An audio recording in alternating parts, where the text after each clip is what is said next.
Hello বন্ধুরা, আমি Mrs Tapasi আর আমি আরেকটা নতুন ভিডিও নিয়ে গেছি।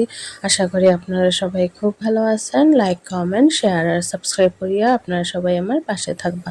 তো এখানে সকালবেলা উঠিয়া বানাইলিরাম হইল গিয়া এগ স্যান্ডউইচ। তো এখানে মানে ডিম টিম সব কিছু সিদ্ধ দিয়া মেয়নিজ টেয়নিজ সব কিছু দিয়া এখানে রেডি করে লইছি।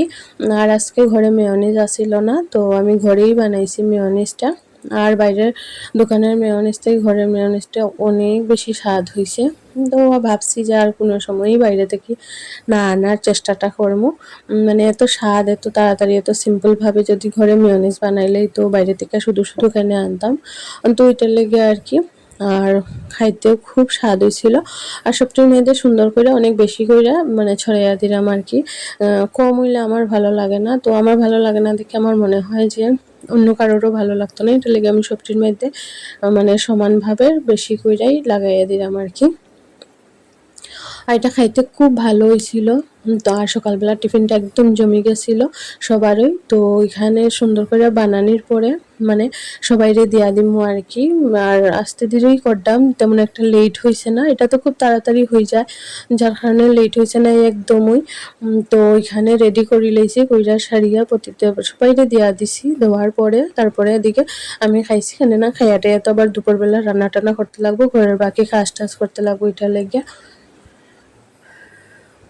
তো এখানে দুপুরবেলা বানাইছি হইল গিয়া বিরিয়ানি।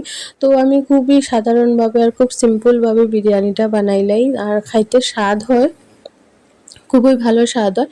শুধু মানে তোমার এই বাইরে তো আমি বিরিয়ানি খাই না, কেননা বাইরে তো তোমার নিরামিষ বিরিয়ানিটা পাওয়া যায় না, মানে সরি মানে চিকেন বিরিয়ানি ছাড়া কিছু পাওয়া যায় না। তো আর আমি তো চিকেন খাই না, যার কারণে মানে বাইরে আমার বিরিয়ানি খাওয়া হয় না। তো আমরা সবারই মানে বিরিয়ানি খাইতে ইচ্ছা হচ্ছিল, তো ভাবলাম ঘরে একটু এগ বিরিয়ানি বানাইলে তো ওইটা তো মানে আমি খাইমো আর কি আরামসে। বিরিয়ানি খাইতে ভালো লাগে, কিন্তু বাইরে আমার কোনো সময় খাওয়া হয় না। তো যখনই খাই ঘরে বানাইয়া খাই, তো খুব ভালো হয়েছিল। তারপরে দিকে এখানে সন্ধ্যার সময় দাদা যে ডাব আনছিল, তো ডাবের ভিতরে অনেকটা পরিমাণে শ্বাস বাইরেছিল। আর ডাবের শ্বাসটি খাইতে আমার খুব ভালো লাগে, নরম নরম শ্বাসটি। তো এখানে প্রতিদেবটা কইছিলাম যে সবটি ডাব একটু কাটিয়া দিত, তো কাটিয়া দিছে। তারপরে দিকে আমি বার করছি, প্রতিদেব আমার সাহায্য করছে কিছুটা পরিমাণ শ্বাস বার করতে। তো তারপরে দিকে এটি আমি খুব স্বাদ করে খাইছি, খুব ভালো লাগছে। খাওয়া টাওয়ার পরে এখানে ভাজি লইছি চিরা। আজকে সন্ধ্যার সময় খাওয়াই বইল গিয়া চিরা ভাজা। তো ওইটা আমার হাতের চিরা ভাজা আমার শাশুড়ি মার অনেক প্রিয়, তো ওইটা মানে বানাই আর কি প্রায় সময়ই। আর এখানে দেয়া দিছি অল্প একটু আদা কুচি, আর এখানে দেয়া দিছি একটা ভুজিয়া। তো ওইটা সেদিন একটা ফরচুনের চিরা ভাজা খাইছিলাম, তো ওইটার মধ্যে এরকম ভুজিয়া দিয়া দিছিল। তার মানে এত বেশি স্বাদ লাগছিল, তো এখন থেকে আমিও দেই আর কি। ঘরেও খুব স্বাদ লাগে খাইতে, চিড়া ভাজার টেস্টটা অনেক বেশি বাড়ি যায়।